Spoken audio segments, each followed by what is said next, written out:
at you. Today we got a 2013 Honda Civic LX, and this person has a broken stabilizer link or sway bar link, however you want to call it. And also they got a bad tie rod end. So we're gonna do the outer tie rod end, but we got the inner just in case we need both. So we'll find out once we start getting this stuff loose if we need to do both of them. All right, guys, so we're gonna be focusing on this outer tie rod end and this stabilizer link, which doesn't look right because it's bent, but check this out. It's already broken off. So we gotta do that. So there's a bolt up here that we gotta take off. We're gonna have to grab this. There's like a little knob on the back here. We'll have to grab onto that with some pliers or some vice grips to hold it still while we unscrew the nut that's on this side. And then for the tie rod end, we've got a cotter pin we got to pull off, remove the nut, and then we'll also have to tap that down. But before we do that, we'll have to break this nut loose here.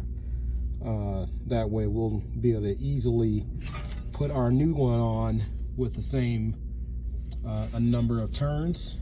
And then once this is all back together, the person will have to take this to get a wheel alignment. So let's get started. All right, we finally got this old stabilizer link out here. Look at that bad boy, it's all bent up and broken and rusted. Got the new fresh boy. Gotta put that in. And on the end of it, the nuts on this, the one we took off was 14 millimeter, but the new one that we put in on has got a 15 millimeter nut. 15 millimeter nut. So we got to go ahead and put that on. All right, we're putting the tie rod end back on now. This is the outer tie rod end. So make sure when you remove your old one, you just barely break that nut loose, and then you count your turns. Because when you put it back on, you want to count it back to the same spot where you had it roughly.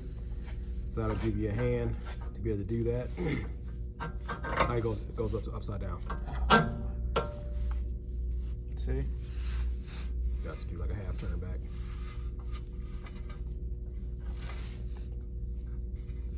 Yep, so always make sure you remember the rotation that you had your tie rod ends on, because these weird ones from Honda are actually curved.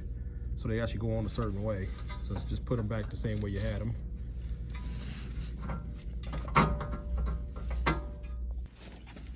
All right, guys, you can see we got everything back together now. Got the new tie rod end on. We checked the inner, we didn't need the inner, so we're going to return that. Got the new stabilizer link on. You should make sure you torque those down. I'll find out what the torque specs are and put them here in the video. But yeah, that's it. We're gonna go ahead and throw the wheel back on, put her back on the ground, and check out the steering. And make sure after you do something like this, when you do tie rod ends, whether you're doing the inner or the outer, make sure you take it to your local shop to get a front wheel alignment. We don't do that here because we don't have the equipment for it. So we'll tell them a couple places they can go check out that would that we work alongside with. Double check, make sure everything tight. All right. Cool beans, guys. So we are all done. Oh, for more tips and tricks, follow us on Instagram at the Mechanics Garage. Like and subscribe on our videos. Comment. Let us know if there's anything else you want us to look at. We'll keep them coming. Check us out on the next one. Peace.